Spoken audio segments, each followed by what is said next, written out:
Magandang araw nga pala sa inyong lahat guys.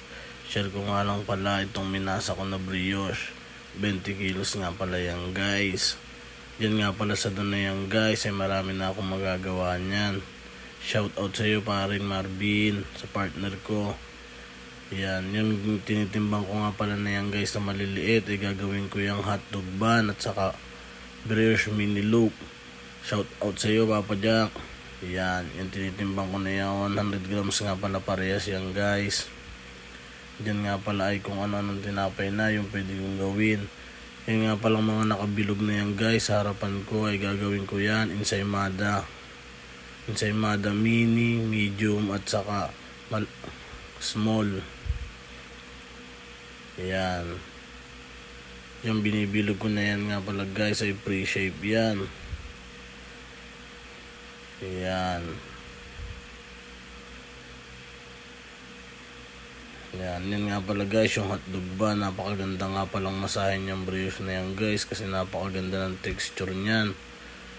Yan nga pala yung paborito kong masahin dito. Kasi napakaganda ng texture. Napakalambot. Parang lugaw nga pala yan guys. Habang pinapaikot ko yan sa mixer. Kasi sobrang lambot niyan. Yan. At yan naman nga guys yung mini loaf, 100 grams din nga pala yan guys. Yan. Yung mga ensaymadang gagawin ko nga pala guys ay small, medium, large. Yan. Ang palaman nga pala niyan guys ay ube saka munggo. Tapos plain lang, wala akong palaman. Yan. 20 kilos nga pala yan guys. Yung mga masusobra nga pala dyan ay gagawin ko na ng brioche loaf. Yan, yung tinitimbang ko na yan ay for brioche loaf na nga pala yan guys. 1-3 nga pala ang timbang niyan. Yung tinitimbang ko na yan. Yan, at yan yung gagawin kong ensaymada. Yung mga bilog na yon na pinagtatapon ko. Yan, napakaganda ng texture niyan guys. Tingnan nyo naman. Yun nga pala yung amo namin dito na puti ang kulay. Yan, dalawang amo nga pala namin. Yung kasunod ay amo din namin yon. At yung isa ay amo naman ng lahat ng kusina. At syempre kasunod yung steward, nagpapasikat din. Kunwari nagwawalis. Yan. Parang Marvin nga pala yung guys, yung balik-balik na yon. Yan, lahat nga pala yung guys, ititimbangin ko na brioche loaf. Siguro ang mga magagawa ko dyan guys ay mga 15 peraso na brioche loaf, 1-3 ang timbang.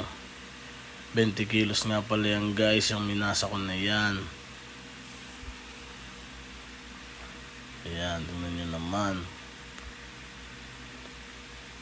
Yan nga palang kusina namin guys ay kita kami sa labas at kita naman namin sila sa loob. Yung malaking salamin sa harapan ko guys. Yung mga nadaan na tao, yun. Kaya minsan nga pala guys ay may mga fans kaming nanonood dyan. Yan.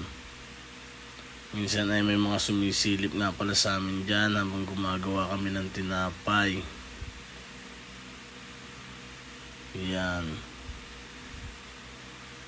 Napakadami nga pala guys. Yun nga palang ginagawa ko na yung brioche loaf na yan guys ay pang isang araw lang yan. At bukas uli gagawa na naman kami ng ganyang kadami.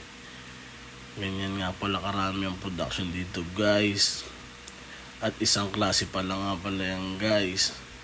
Maraming klase nga pala kaming tinapay na ginagawa dito.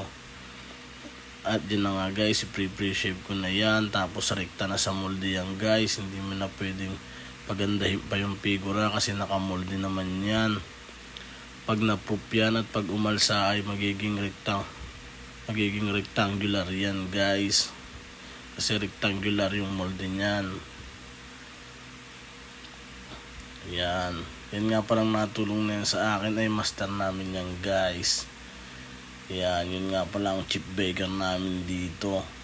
Ang lahi nga pala nung guys ay Nepali. Yun. Expat nga pala yung guys. Mukhang Pilipino lang pero Nepalese yun. Yan. At syempre, re-recta ko na yan sa molde guys. Nagbigay pa nga pala guys sa akin ng extra job. Naku po naman. At yung partner ko naman, sisingit pa. Nag-aaway pa nga sila dyan guys. Nagre-reklamo pa si paring Marvin. Yan, rekta na nga pala sa molde yan guys. Pagkarekta nga pala niyan guys, rekta na rin yan sa proofer kay Papa Jack sa legendary namin dito. Yan nga pala guys, spray na yan ay oil yan. Kaysa magpahid ka ng butter para hindi dumikit yung dough or tinapay, yan ay spray na lang, oil spray. Yan. At yan na nga yung guys. Yan na lahat yon. At yun lang nga pala guys. Thank you. Pa-like, comment, and subscribe nga pala. At please watch.